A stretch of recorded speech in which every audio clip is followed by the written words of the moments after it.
M경제 뉴스 지금부터 시작합니다. 구독과 좋아요. 이번 뉴스는 친환경 바람에 효성 바빠졌다. 탄소섬유 2배 증산이라고 되어 있습니다. 자, 세계적으로 풍력과 항공기 등 부가가치가 높은 분야에 대한 탄소섬유 사용량이 급증하고 있습니다. 증설에도 적극적으로 대응하고 있는데 그 회사가 바로 효성 첨단 소재입니다.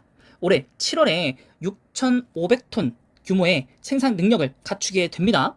자, 2020년도에 1차 증설을 했고요. 올해 7월에는 2차 증설을 이어가고 있습니다. 그리고 내년 4월까지도 9,000톤에 이르는 3차 증설도 이미 예정되어 있습니다. 총 1조 원을 투자해서 28년도까지 생산 능력을 24,000톤, 현재 대비해서 약 4배 정도 되는 생산 능력을 갖추게 된다는 것이기 때문에 굉장히 좀 고무적이지 않나 싶습니다. 회사가 거침없이 증설을 한다는 것 자체가 어느 정도 시장에서의 수요량을 예측하고 하거나 혹은 계약을 거의 성사에 앞두고 나서 하는 것이기 때문에 굉장히 좋은 상황이라고 볼 수 있겠습니다. 물론 이런 증설들을 위해서 뭐 유상증자를 하거나 이럴 수도 있겠지만은 혹여나 그렇게 된다면 그게 오히려 더 호재입니다. 신규 진입자들에게 말이죠. 자, 세계 최대 규모 시장 점유율을 10% 달성과 함께 글로벌 탑3에 진입하는 것이 목표입니다. 자, 지난해 효성 첨단 소재의 매출이 그 중에서 탄소 소비가 비중이 2%밖에 되지 않지만은 세계적으로 수요가 급증하고 있습니다. 자, 강철비에서 무게가 4분의 1 수준이고 또한 무게가 강도가 10배 이상 높습니다. 그렇기 때문에 용도가 굉장히 다양하고요. 특히나 풍력 브레이드와 항공기, 그 다음에 CNG, 수소 고압 용기 등에도 다양하게 사용되고 있기 때문에 포스트 코로나 시대에 굉장히 적합한 소재이다. 그리고 현재 항공 분야가 핫한데 이 분야에서는 일본 도레이가 장악하고 있기 때문에 이 퍼센트를 얼마나 좀 가지고 오느냐가 굉장히 중요할 것 같고, 또한 탄소 섬유 중에서 또 한 축으로 담당하고 있는 것이 바로 아라미드 섬유를 하고 있는 코오롱 인도입니다.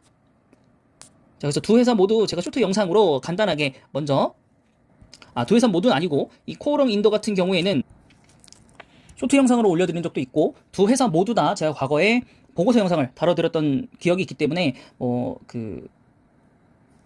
카드 형식으로나 링크를 좀 여러 군데에 걸어 놓도록 하겠습니다. 그래서 여러분들이 관심 있으시면 한번 보시기 바라고요. 카드를 놓치셨다고 하더라도 나중에 유튜브 내에서 좀 검색을 하셔가지고 한번 청취 좀 부탁드리도록 하겠습니다. 우선 효성 첨단 소재이고요. 자, 일봉 보시면은 2.13% 좀 떨어졌습니다.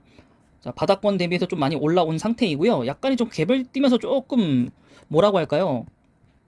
너무 좀 정신없이 뭐 갭하락했다가 갭상승했다가 뭐 난리가 좀 나는 것 같은데 그 이유들이 혹시나 좀 뒤에 있는지 한번 보도록 하고요. 우선적으로는 뭐 바닥 두 차례 바닥을 찍고 주봉상으로 봤었을 때 고점도 약간은 막혀있는 형태라고 보신다면 어쨌든 간에 박스권을 좀 그려놓은 상황이 아닌가 생각이 좀 됩니다. 그래서 한동안은 여기서 좀 머무는 모습을 보여줄 것 같고, 이것이 실적이 모멘텀이 되면서 또한 이 화학적으로 다시 좀 원자재라든가 이런 것들이 가격이 좀 하락되고 나면 정상적으로 오를 거라 보고, 혹은 수소법이 언제라도 좀 발표가 된다면 효성 첨단 소재가 그 수혜를 받고 이 천장을 뚫고 올라갈 수 있을 거라고 좀 보고 있기 때문에 아직 좀 6월 아직 시작이니까 우리가 보통 6월 말이나 7월쯤 이제 수소법 얘기가 통과가 되거나 뭐 그런다고 좀 보고 예측을 하고 있기 때문에 한동안은 좀 더 변동성을 가져갈 수 있겠다. 그래서 우리가 적절한 시기에 매수를 하실 분들은 매수를 좀 해야 될 것 같고, 오히려 저는 조금 비관적으로 본다면 여기 20개월 봉선을 한 번 정도는 터치하고 올라가는 시기에 맞춰서 매수를 해야 되지 않을까 라는 생각이고, 결론적으로는 지금보다는 한 3, 4만 원 정도 더 떨어질 수도 있다라고 보고 있기 때문에 여러분들이 그 부분은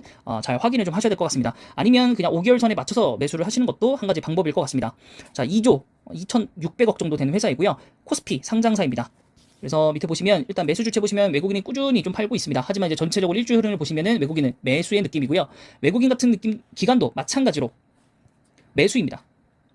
하지만 이제 과거에 이제 2일차 정도만 이제 매수를 하고 나머지 뒷부분은 전부 다 이제 매도인 상황이기 때문에 좀 지켜봐야 될 것 같고, 뉴스적으로 봤었을 때는 판가 개선 이런 것들 좀 나와 있고, 타이어 코드 기반의 견조한 이익 성장성 뭐 이런 것들 나와 있습니다. 그래서 이런 것들은 여러분 좀 체크를 좀 한번 해보시기 바라고, 또 1분기 실적 같은 경우에 전분기 대비해서 굉장히 잘 나왔고 전년 동기 대비해서도 잘 나왔습니다. 자, 과연 2분기 실적이 어떨지가 굉장히 좀 중요할 것 같고, 지금 컨센서스 상으로 본다면 상승은 좀 보인다. 그리고 전년 동기 대비해서도 상당폭 매출은 늘었지만은 근데 오히려 영업이익과 당기순이익은 하락의 느낌이 좀 있네요.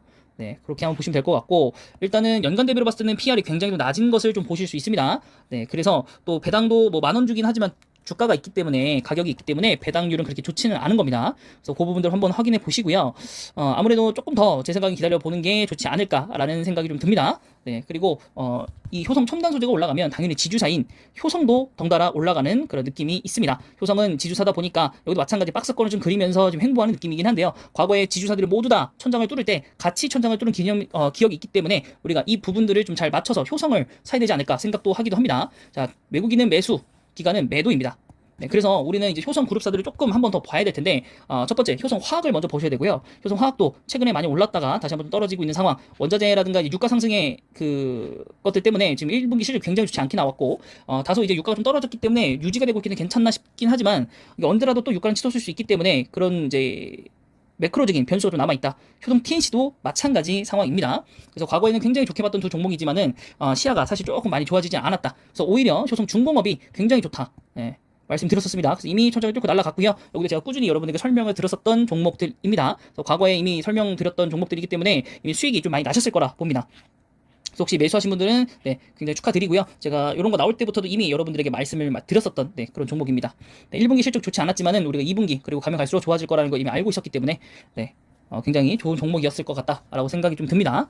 네, 그 다음은 이제 마지막으로 좀 본다면 코오롱인도 한번 더 봐야죠. 네, 어쨌든 아라미드 탄소섬유를 또 같이 영위하고 있는 코오롱인더이기 때문에 여기도 고부가 가치 중심으로 사업성이 좀 좋아질 것으로 보고 있습니다. 하지만 여기도 마찬가지로 수소 산업에 연결이 좀 되어 있습니다. 수소 산업에 연결이 좀 되어 있고 또 풍력하고도 또 연결이 되어 있는 회사이고 또한 이제 5G 이 케이블, 광 케이블 전선 이쪽에도 또 연결이 되어 있는 회사라서 좀 이렇게 상승했다가 네, 좀 수소들이 빠지면서 같이 좀 빠졌습니다. 수소도 수소차 관련해서 분리막을 또 특허를 냈었던 회사이기 때문에 그리고 나서 이제 수소 모멘텀이 없어지고 나서는 실적이나 이런 것들로 올라왔다가 최근 다시 한번 좀 주춤하는 네, 그런 형세이고 월봉으로 본다면은 그래도 상승 흐름을 좀 지켜가고 있는 회사라고 볼 수 있겠습니다. 네, 그래서 외국인 같은 경우 이제 매도로 좀 전환을 좀 하게 되었고 기관 같은 경우는 아직은 네, 매수의 형태로 좀 남아 있습니다.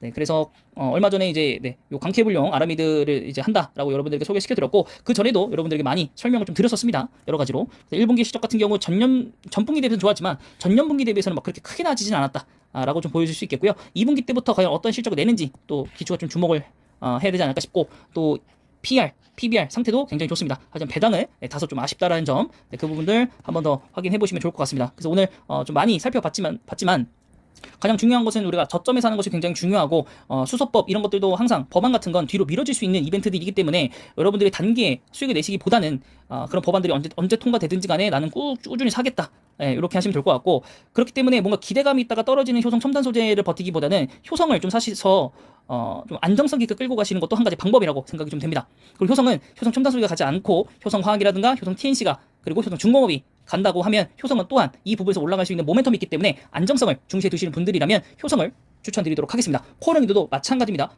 변동성을 가져가는 게 굉장히 크기 때문에 우리가 효성을 조금 더 주목해야 될 방법이 있지 않을까 싶습니다. 이렇게 하락장에선 말이죠. 이번 영상은 여기까지입니다.